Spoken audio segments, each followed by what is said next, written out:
Just as I'd passed you down by that creek, I was looking up on the incline, up through the spruce redwoods, and as you're walking up, looked like a possible head peeking behind the tree, probably about 70 yards uphill in between the bushes. Some pretty thick brush, really hard to tell from scale, but it did definitely look like they're being spied on.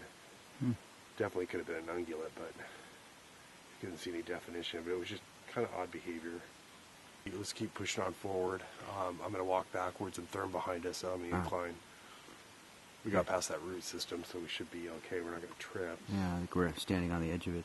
I definitely want to keep the lights off, though, because I really think if they're in here, it pisses them off, especially here. The worst light source is this camera. When I open the flap open to get a better focus on it.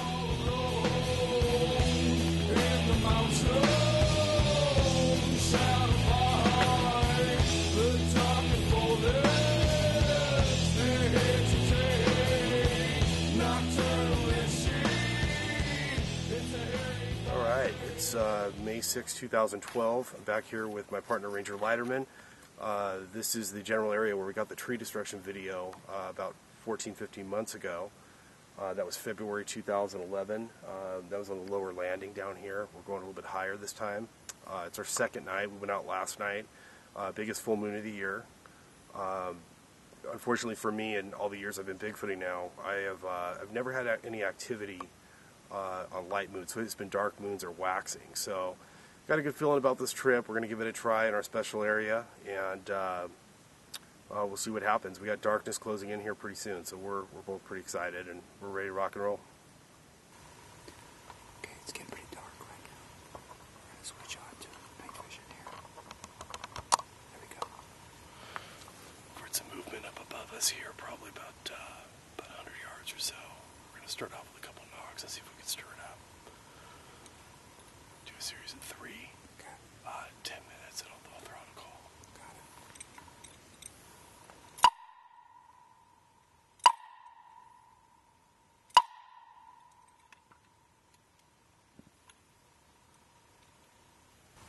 We're using the night vision, the infrared with the camera.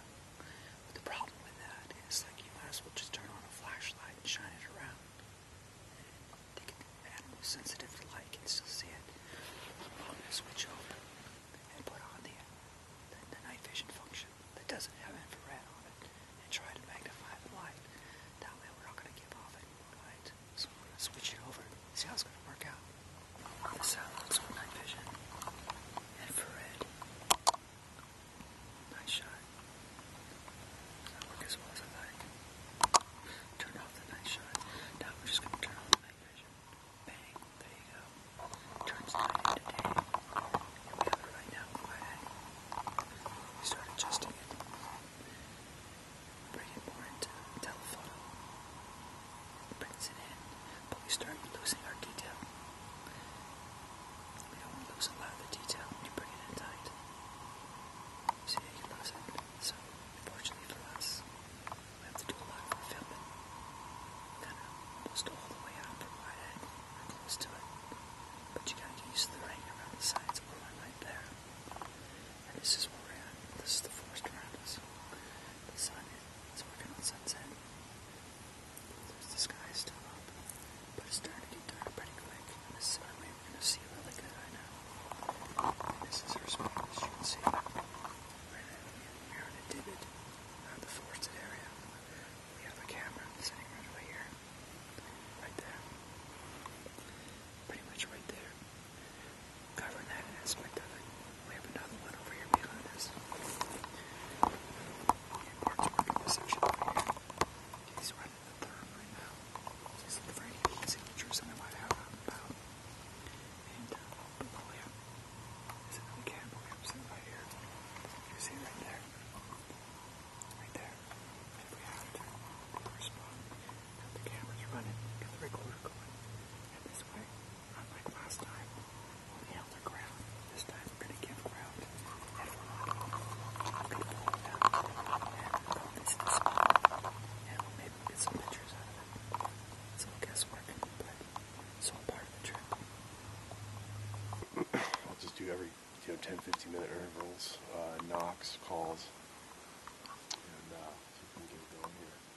It's so beautiful here tonight.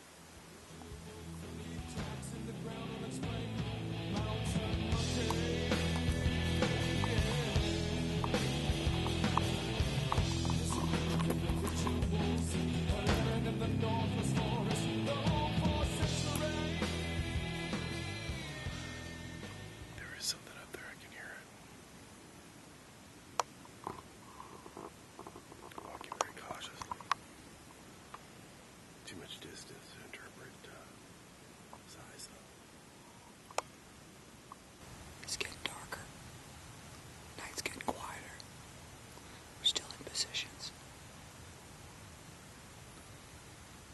We heard what sounded like footsteps above us.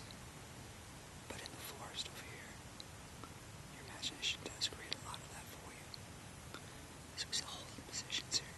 There's a creek not too far away. We hear the white noise from the creek. So we're holding on right now. This is a good spot. Great success here in the past. So the night is young. It's about 7:45. It's getting dark.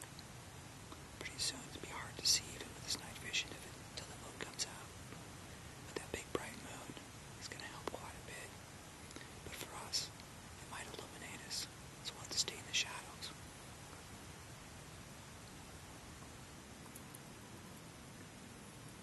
There's our recording device. Got it hidden within a log. If there's any sounds out there, we're going to record it from here.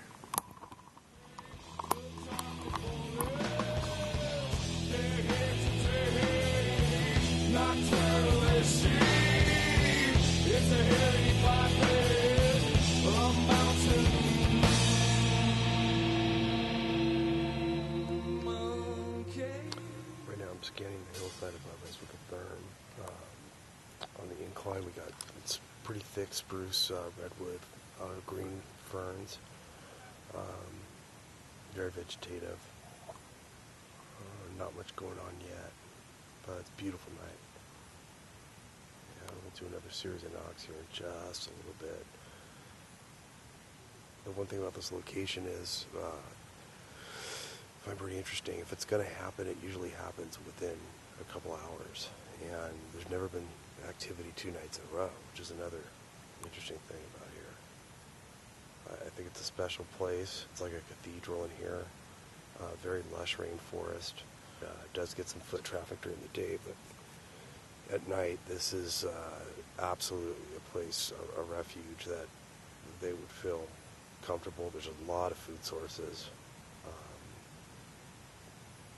It's a special area, wind rain protection.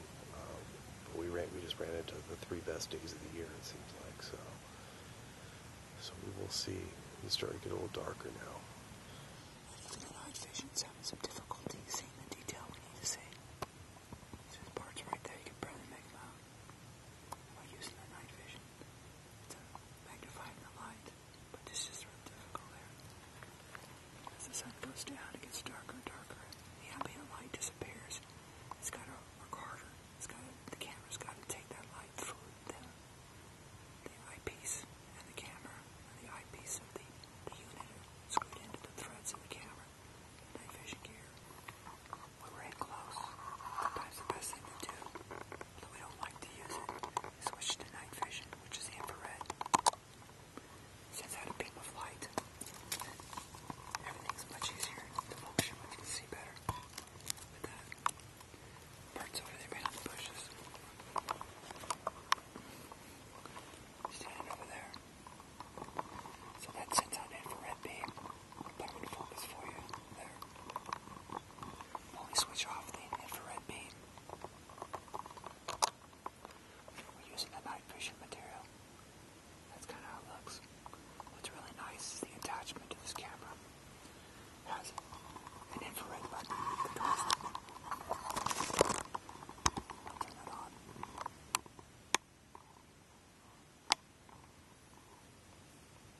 There it is.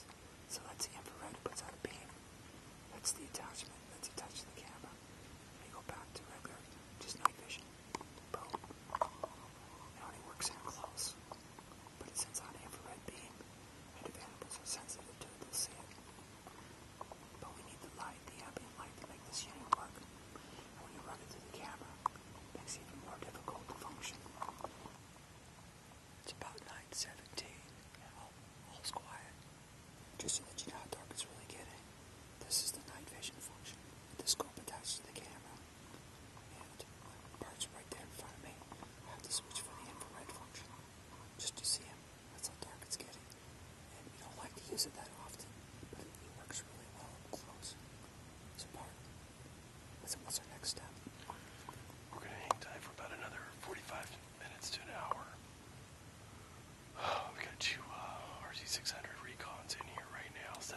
anything comes checks out the camp, we got it covered. We want to go check out some other areas, make use of our time.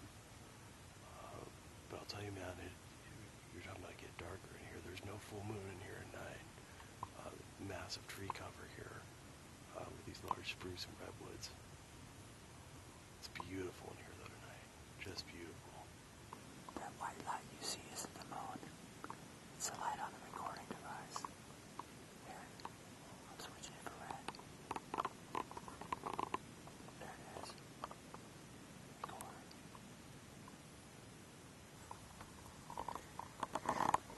It's not easy trying to keep everything in focus. Switch from infrared to night vision.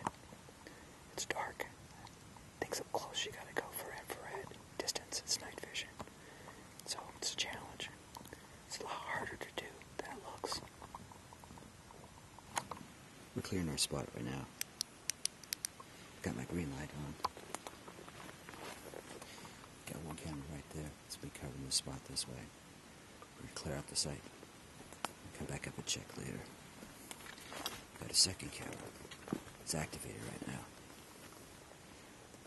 This is going to cover our backside as we're moving through. We're going to work our way back down the trail. Navigating at night, a lot more challenging than it is. We're going to go ahead and pull these on the way down because we can get back up in the daylight just fine. Let's go and take these down as we go.